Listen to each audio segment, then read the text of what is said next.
amados hermanos. En este tiempo, en esta tarde, vamos a hacer un pequeño bosquejo, un anteproyecto, lo que en inglés es un blueprint de la Torah. Esto es como nada más como lo comentaba, un anteproyecto, como forma de visualización, ¿verdad? Un previo a lo que será la parashá de Pinjas. Y aquí en lo que yo me voy a frascar en sí nada más es en cuanto a las purezas, ¿verdad? Que se deben de tener dentro del campamento, los conflictos familiares y el no poner orden en el campamento, y eso es lo que trae deshonra. Ok, y entonces, ya empezando, voy a compartir. Vemos aquí en la diapositiva la parashá 41, que es Pinjas. Vemos en texto base, Bamidbar, capítulo 25, que es versículo 10, hasta el capítulo 30. Hay un tema central que es el Lud Canaí, que es el celo sacerdotal como justicia sagrada, aun cuando aquí pongo un lente hermenéutico bajo una cosmovisión del antiguo Medio Oriente y exégesis rabínica clásica. Pero como yo les comentaba, amados hermanos, aquí yo me voy a basar en cuanto a lo que es el celo sacerdotal como justicia sagrada, en el sentido de mantener el orden, el honor del campamento de Yud-Heh Vav-Heh. Y esto lo vamos a ir viendo detalladamente en este anteproyecto, con estos gráficos, lo que es como también conocido como un blueprint en Torah, ¿verdad? Aquí de la parasha. Y vamos a estar aprendiendo también lo que también representa la santidad dentro del hogar. Todo esto lo vemos en Pinjas, ¿verdad? Que es lo que representa el honor hacia el campamento. De hecho, aquí tengo unas notas. Ok, el nombre de Pinjas, que en etimología, por probable de origen egipcio, Finzi, que significa el nubio, que es negro, lo cual sugiere una mezcla cultural entre Egipto e Israel en los primeros siglos. Él es nieto de Aarón, el Cohen, hijo de Eleazar. Bien. Lo que vemos aquí en este siguiente gráfico, como vemos la genealogía de los sacerdotes en el tiempo de David. Ahí estamos viendo a Aarón, vemos a Eliezer, a Itamar, ¿verdad? De Eliezer viene Fines, también conocido como Pinjas, y de Itamar le nace que el sacerdote Elí. Hay algo muy interesante porque Elí tiene dos hijos, que es Hofni y Fines, ¿verdad? También lo vemos aquí con Eliezer. Vamos a ver esta connotación. Por ejemplo, el sacerdote Eli, cuando lo vemos en el libro de los reyes, primer libro de los reyes, vemos lo que representaban sus hijos. Vemos que sus hijos le causaron, en vez de darle honor, hay una deshonra. Deshonraron el nombre de Eli, pero aparte Eli nunca les estorbó a sus hijos. Es lo que vemos a diferencia con Eleazar, con Pinjas, ¿verdad? Con Fines, ¿verdad? Pero de la línea de Eleazar, que él mantiene el honor, el orden a las cosas sagradas del campamento. Vamos a ir viendo que Fines, Pinjas, al mantener el orden, es un intermediario, también un shalía, ¿verdad? Entre la divinidad y también trae expiación para tener el orden, mantener ese orden. Hay una expiación en el campamento que tiene que matar a los que cometieron los sacrilegios para que así el pueblo de Adonai fuera redimido. A diferencia con el sacerdote Elí, él por no estorbarles a sus hijos perecieron. Y de hecho también había una sentencia hacia el sacerdote Elí. Entonces, en este contexto histórico genealógico de Pinjas, que es nieto de Aarón, el Cohen, hijo de Eliezer, en la época, en el final del periodo de peregrinación en el desierto, poco antes del cruce del Jordán y la conquista de Canaán, hay una crisis social en Shittim, en la frontera con Moab y Madián. La función de Pinjas como Cohen, un rol sacerdotal, aunque era nieto de Aarón, no había sido ungido como Cohen, su padre, y eso está en Shemot capítulo 28. Pero su acto de celo sagrado le hace merecedor del Brit Keunat Olam, ¿Esto qué es? El pacto sacerdotal eterno, y eso lo vemos en Bamidbar, capítulo 25, versículo 3. Entonces, ¿qué tenía que hacer Pinjas? Es restablecer el honor del Mishkan, que estaba siendo profanado con culto idolátrico e inmoralidad sexual. Ejerció justicia sacerdotal en el campo, anticipando funciones del templo centralizado antes de que existiera. También vemos una conexión con el templo, el Mishkan, posteriormente el Beit HaMikdash. Vemos que en el Mishkan Pinjas actuó en defensa del santuario portátil. Cuando la santidad del campamento se vio comprometida, su acción detuvo la plaga y fue vista como un acto de expiación activa. Entonces vemos que el Beit HaMikdash, que es el templo de Jerusalén, viene que su linaje se convierte en modelo de celo sacerdotal en la administración del culto del templo. En tiempos de los macabeos, su figura inspiró a los Kohanim guerreros que defendieron el templo con espada y altar. Esto bajo la cosmovisión de la cultura antiguo Medio Oriente. Bajo el contexto cultural del antiguo Medio Oriente, las crisis de Shittim y el Baal de Peor en el antiguo Medio Oriente era común usar alianzas sexuales con mujeres extranjeras como estrategia política religiosa. Aquí con figura de Ugarit y Mari. Entonces, aquí Pinjas vemos, ¿verdad? Una de las características que él es el sacerdote celoso. En ese contexto antiguo Medio Oriente, en el mundo semita, el celo por el pacto hebreo Quiná no es solo emoción, sino un acto judicial de restauración del honor divino, similar a los códigos de lealtad tribal del antiguo Medio Oriente. El asesinato ritual de Zimri y Cosby por parte de Pinjas se alinea con la figura de un heraldo de honor familiar como el Goel Hadam, vengador de sangre, aunque más sacralizado. En el Sanedrín 82a, Pinjas y recordó la Lajá y actuó. El Midrash en Tanjuma, Pinjas 1, Pinjas restauró el pacto con su acción y detuvo la plaga. Aplicación, el sacerdote no solo ministra, bien intercede activamente por la santidad del pueblo, incluso personal. Hizo contra Madián. Entonces, bajo este contexto antiguo Medio Oriente, lo que les acababa de comentar, las alianzas sexuales eran parte de los pactos diplomáticos entre clanes y naciones, los tratados hititas y cananeos. El acto de Zimri fue una traición política religiosa, no solo inmoral. Cosby era princesa tribal, lo cual implica alianza idólatra internacional, lo que comentaba en Ugarit, balismo, prostitución sagrada, lo que conocemos como rito sexual.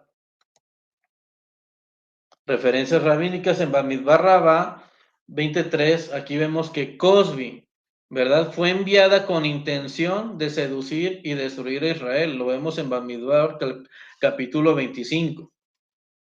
De hecho, en Bamidbar capítulo 25, aquí cuando vemos que Israel acude a Baal Peor. Israel, en el versículo 1 en adelante dice que Israel se quedó en Shetim. Y ahí el pueblo comenzó a prostituirse con las hijas de ¿quién? De Moab. Ya en la clase pasada, ¿verdad? En la Parashá Balak, vemos cómo de dónde surgen los moabitas, que los de Moab, que surgen bajo un incesto, ¿verdad? Una depravación. ¿De quién? Del sobrino de Abraham, con Lot y su hija. Entonces de ahí viene lo que son las moabitas. Y de hecho Moab se había hecho, ¿verdad? Lazos fuertes con quién? Con Balac, el rey Balac, pero este Balac, aunque era rey, ¿verdad? En Moab, pero él era un madianita, de Madián. Entonces vemos en esta genealogía, como lo vimos en clase pasada, esto venía de quién? De Agar, la situación con Ismael. Entonces, Estas mujeres invitaron al pueblo a los sacrificios de sus dioses, donde el pueblo comió y se inclinó a sus dioses. Con Israel así unido a Baal Peor, la furia de Adonai se encendió contra Israel. Adonai dijo a Moisés: toma todos los príncipes del pueblo y ahórcalos mirándolos al sol, delante de Adonai, para que la furia ardiente de Adonai se vuelva de Israel. Y entonces, ¿pero qué estamos viendo acá? Que entonces, como nadie podía maldecir a la nación de Israel, entonces usaron qué estrategias para que el pueblo cayera. ¿Qué sucede acá? Entonces, hay algo muy, la connotación de Baal Peor. Hay una connotación interesante en Baal Peor. ¿En qué sentido? Por ejemplo, Baal, que es un término semítico común o dueño, y Peor, un nombre de una montaña en la región de Moab. Pero en sí la palabra viene de la connotación que es abrir un portal, abrir una puerta. ¿Qué fue lo que hizo el pueblo de Israel? No podía ser maldecido desde afuera, pero dentro ellos abrieron una puerta. ¿Una puerta qué? Hacia el pecado. Y entonces ahí es donde cuando Hashem les da un convenio, les está misericordia, de vergüenza los pasa un honor, pero ellos quebrantan el pacto. Al quebrantar el pacto, ellos entran en el estado de vergüenza porque porque ellos abrieron la puerta a Baal.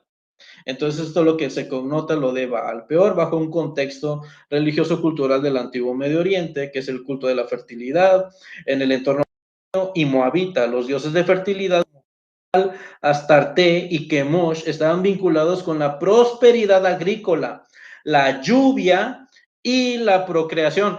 Esto a mí bajo este documento es lo que hoy se conoce como las personas, los gurús de hoy acerca de la madre tierra. No sé si ustedes han escuchado de la madre tierra. Y entonces de la lluvia que viene siendo como qué, como la cera, que ustedes sabrán, ¿no? Como ese tipo de esperma. Entonces también la tierra ya pasa a ser un dios, la madre tierra, empiezan a tener esas deidades, empiezan a abrir puertas. Eso, ¿verdad? Todos esos sincretismos son introducidos al pueblo. ¿Qué es lo que denota acá? Entonces, aquí nos vamos a estar centrando, ¿verdad? En este anteproyecto, que es esta porción de la Parashá, acerca del conflicto familiar y el peligro grave de introducir sacrilegios, de introducir baales, de introducir toda la situación de porquería del mundo, ¿verdad? Cuando son introducidos dentro de los campamentos, dentro del Mishkan, dentro de un hogar en convenio. Ese en sí es la connotación. Y entonces, y lo vemos a lo largo de la escritura. Cuando David, el rey David, pecó, ¿verdad? ¿Cómo fue su pecado? Porque primero miró a la mujer, entró la codicia, y entonces lo que lo llevó a pecar, tuvo que mentir, tuvo que idear toda maquinaria, ¿verdad? Para llevar a cabo un asesinato y adquirir a esa mujer. Y eso lo llevó a un adulterio. ¿Y qué pasa? Entonces, teniendo honor David, entra en un estado de ¿qué? De vergüenza. Y pues y además, ¿por qué vergüenza? Porque el reino davídico fue que cae. Y aparte hay una muerte, ¿verdad? ¿En qué lo vemos? En la muerte de su hijo. Pero el Eterno lo restablece, lo vuelve a restaurar, le da honor. Pero ¿qué sucede con su hijo? Con Shalomón. Aun cuando él muy sabio, y él fue el que construyó una casa para Elohim, pero pierde sabiduría.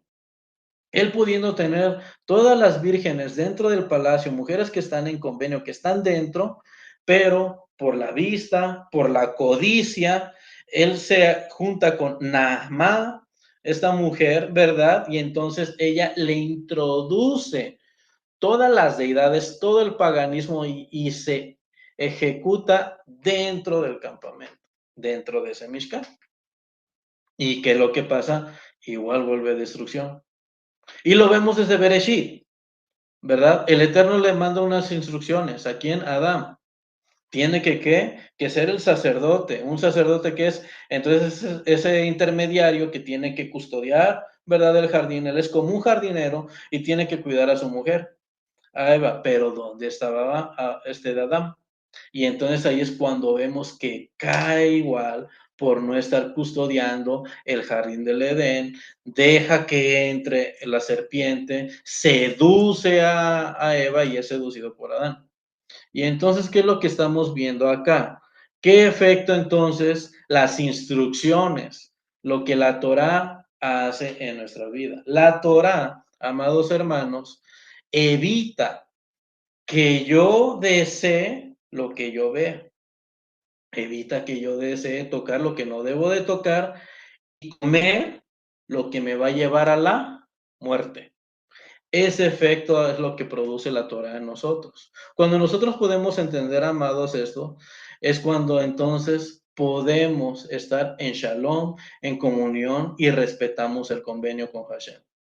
Y tristemente, estos puntos, ¿verdad? Nos sirven a nosotros para ir aprendiendo cómo el pueblo de Israel, ¿verdad? Desde Adán cae, hay muerte, cayó Adán, y hay un qué? Un exilio fuera de Edén. Tiene a sus hijos, Abel, Caín.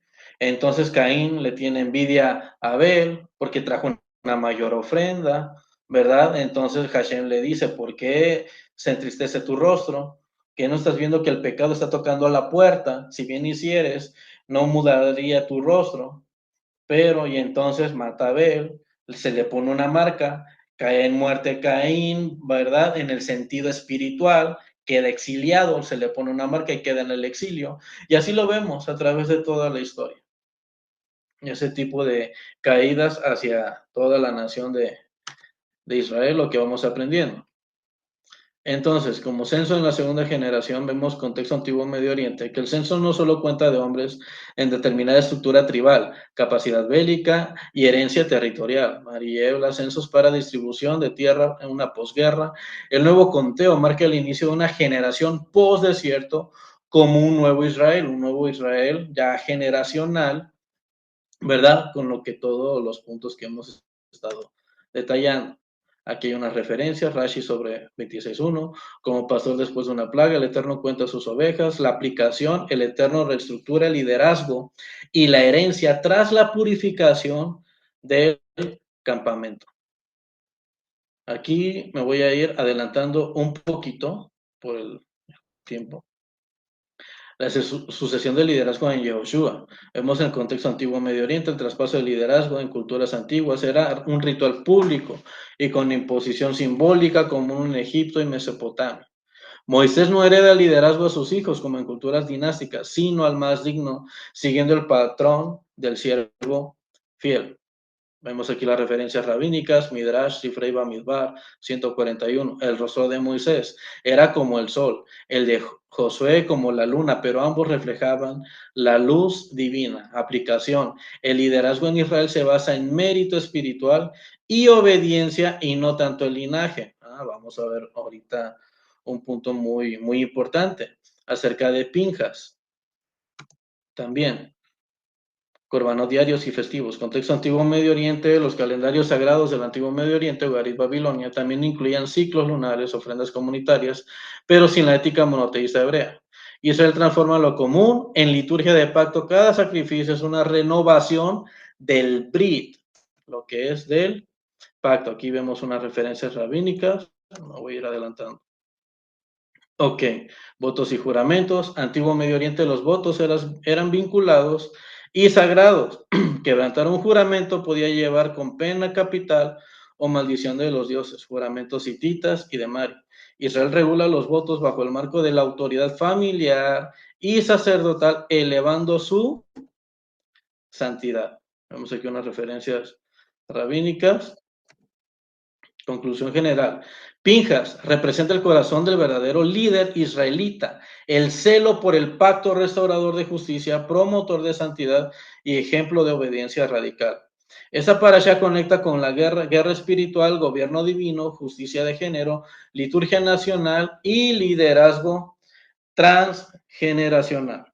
Entonces, en este contexto histórico, en cuanto a Pinjas, función de Cohen, ya de como Cohen, como les había comentado, aunque era nieto de Aarón, no había sido ungido como Cohen, junto con su abuelo y su padre, que está en Éxodo 28, pero su acto de celo sagrado le hace merecedor de este pacto sacerdotal eterno que está en Bamidbar 25:13. Entonces, aquí Pinjas, aún cuando no venía de esa línea, simplemente por tener el celo, ¿verdad? Por hacer esa justicia, mantener el orden, entonces a él, ¿verdad? Y a su línea, a su hijo entonces, como lo veíamos en gráfica anterior, ¿verdad? Viene aquí la línea de Sadoc. Entonces aquí vemos de Eliezer, padre de Pinjas, ¿verdad? Y entonces su hijo Haitú, y el sacerdocio perpetuo que es de la línea de Sadoc. ¿Y eso por qué? Por mantener el orden, el honor dentro del campamento. ¿Qué vemos acá? Con esto ya estoy casi terminando. Aquí vemos entonces en esta porción del Parashá, vemos lo que es honor y vergüenza, el caos y el orden. Explico este gráfico que nos proporciona el More Rico Cortés. Por ejemplo, Hashem hace un convenio, muestra su justicia y su bondad, ¿verdad? ¿En qué muestra su justicia y su bondad? Entonces, en que manda a sus shaliachs, a sus intermediarios. Vemos que el convenio siempre es con el pueblo de Israel, es el pueblo que se lo hizo el pacto abrámico. Hay un pacto con Abraham y la descendencia. Entonces, se le da honor, ¿verdad? Entonces, al pueblo pasa de un estado de vergüenza para llegar a ser que una nueva creación, lo mete de entonces del caos que venían haciendo a un orden para respetar espacios de Kedusha. Les cuento algo muy breve en esto. Por ejemplo, con nosotros, en mi familia, cuando nosotros estábamos en el cristianismo, nosotros habíamos hecho un juramento, ¿verdad? De lealtad ¿a qué? Al convenio. Aun cuando nosotros que fuimos cristianos, ¿verdad? Siempre uno, cuando estaba en Cristo, pues decimos, sí, acepto a Jesús, mi Señor, mi Salvador. Y entonces, ese es un convenio. Lo hacemos de confesión de nuestros labios, pero alguien nos hizo ¿qué? Justicia y bondad, ¿en qué sentido? En que para que nosotros lleguemos al convenio, personas tuvieron que hablarnos a nuestra familia del Evangelio. Y entonces, ¿eso qué nos da? Nos da un honor. Pero mucha atención, si vemos aquí de este lado, ¿verdad? Mi lado derecho, donde dice justicia y bondad, honor y vergüenza, fuera de este marco que representa la santidad, ¿hay qué? Hay muerte, hay impurezas morales y rituales. ¡Oh, sorpresa! En el sistema tradicional nos enseñan de Cristo, ¿verdad? Pero nunca nos enseñan de la Torá. Lo que les comentaba, que la Torá, el efecto que hace la Torá es evitar que yo desee lo que mi impulso quiere ver. La Torá hace que yo evite que yo toque lo que no deba de tocar y que coma algo que me pueda llevar a qué? A la muerte. Así como lo que sucedió con el jardín del Edén. Y entonces al no tener Torá, la familia entra, ¿verdad?, en un estado de qué? De vergüenza, simplemente por no tener Torah. Entonces, a veces, entonces en ese momento la familia, aun cuando si uno está en Cristo, que dice que está en Cristo, pero no tiene Torah, al no haber Torah, ¿verdad? No hay un orden, ¿verdad? No puedes mantener puro el hogar. ¿Y esto qué sucede? Por ejemplo, mi hermano que falleció, ¿verdad?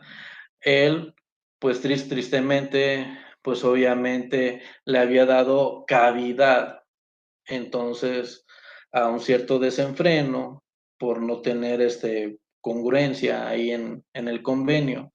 Y entonces cuando, si mi papá quería intentar poner un orden, pero no, si no se dejaba, ¿verdad? Poner un orden, ya sea por conflicto familiar. Y entonces, ¿esto qué es lo que pareció ahí? Obviamente, el hogar se destruye, porque se meten, ¿qué?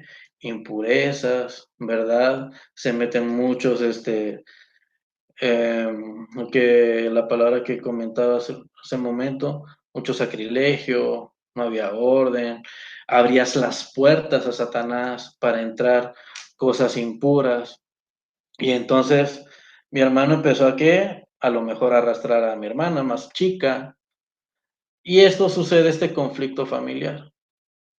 Y entonces, de ahí, pues obviamente hay una destrucción. A veces el matrimonio tenía también fricciones. De hecho, yo decía que yo era cristiano, pero cuando mi papá daba enseñanzas o iba a dar un discipulado, yo ni iba, no me interesaba. Ah, pero ya habíamos hecho una ¿qué? Una lealtad al convenio. Yo había dicho, sí, acepto a Jesús como mi Señor y Salvador. Pero se vivía un caos. Pero al final de cuentas, yo recuerdo que al principio sí hicimos de corazón este juramento, pero no había Torah. Y al no haber Torah, ¿verdad? En el hogar hay caos, se abren puertas, ¿verdad? Como en Peor, el monte Peor, se deja entrar muchas cosas malas. Y entonces, ¿qué sucede? Muerte, muere mi hermano. Y no aún con eso, pasamos un exilio. Ahí lo que vemos. ¿Ven esta esfera? Hay una muerte por dejar entrar impurezas morales, tanto ritual, y hay un exilio. Y nosotros perdimos un hogar. Entonces, perdimos el hogar. Pero fíjense, amados, que con esa parasha, aun cuando el pueblo de Israel fallaba, el nombre del Eterno no podía ser avergonzado con los enemigos. Porque entonces ahí fue cuando uno clama y empieza a decir, o sea, realmente, Señor, así vamos a ser destruidos, porque se metieron a nuestro hogar, nos quitaron, ¿verdad?, de la casa, eso pasó en exilio. Pero ¿qué sucede acá? Entonces se hace un Brit Hadash, se renueva el convenio y hay una línea vertical. Si ven, hay convenio, Dios templo, hay una nueva creación. Ah, ahora ya nos hablan de qué, de la Torah, pero mi hermano tuvo que morir y la relación familiar ya estaba muy frixiada. Pero la Torah nos lleva a qué? Llevábamos un caos, pero ahora nos mete al orden. Entonces ese Brit se convierte en un Hadash porque el pacto se renueva. Y ojo acá, fíjense que el convenio no es el que cambia, simplemente se renueva, como lo que sucedió con Moshe. Él como Shalía, como intermediario entre Elohim y el pueblo que lo saca, ¿verdad? Hashem de Egipto, le da ese honor, pero vuelve a caer en un estatus de qué? De vergüenza. Y entonces Moshe en ese celo quiebra las tablas porque no eran dignos, pero Hashem ¿qué? Las vuelve a hacer, no las cambia, sino simplemente hay una renovación. Y ya entonces nosotros ya estamos en convenio, se nos hizo justicia y bondad, pero ahora de ese estatus de vergüenza nos vuelve a dar honor y somos una nueva creación. Y entonces ya llega la Torah a nosotros y ya empezamos a vivir el orden del desorden que llevaba el caos. Entonces ya no estamos en esa rebelión. Y empezamos a conocer qué espacios de Kedusha. Cuando un entorno familiar, un hogar, conoce todos estos espacios, es lo que representa, déjenme y les leo algo, lo que es, por ejemplo, lo que es el término de religión. En definición de religión, la religión es un sistema, creencias prácticas, normas y símbolos que conectan al ser humano con lo sagrado, lo divino o lo trascendente. Incluye rituales, textos sagrados, mandamientos morales y estructuras comunitarias. La palabra religión de latín religare, que viene de atar o ligar, ¿verdad? Con la deidad, cual implica la unión del ser humano con lo divino, que es volver a leer o repasar cuidadosamente, refiriéndose a la observancia de rituales y estos ambamente conllevan, ¿verdad?, al fomento de valores generacionales. Ok, al ya ver Torah en nuestra vida, entonces ahora comprendemos espacios de Kedusha que se fomentan valores y entonces ya sabemos ahora cómo representar a nuestra vida. ¿Por qué? Porque miren, hermanos, en este gráfico, véanlo del lado derecho, donde dice muerte, impureza moral, ritual, hay un exilio. No teníamos Torah. Nosotros qué decíamos, ay, no tenemos religión, tenemos una relación con Dios. Y nos relacionábamos como queríamos. Metíamos cuanto cerdo a la casa, cuanto películas que no debíamos de ver, lo que no debíamos escuchar, lo que no podíamos ver, comíamos lo que no teníamos que comer, y todo lo basábamos es que estamos en la gracia. Pero el Eterno sabía perfectamente de antemano que nosotros sí hicimos lealtad al pueblo. Y entonces nos vuelve a reestructurar. Ahora somos una ¿qué? Una nueva creación. Entra la Torah en nuestra vida, ya hay un orden y empezamos a conocer espacios de Kedusha. Y entonces al ya conocer todo esto, ya se fomenta otra vez el honor, se restablece el campamento. Y eso es lo que siempre pasa con Israel. ¿Verdad? Pero hay algo muy asombroso en esta parasha que el Eterno no deja a su pueblo. Bueno, y con esto yo termino.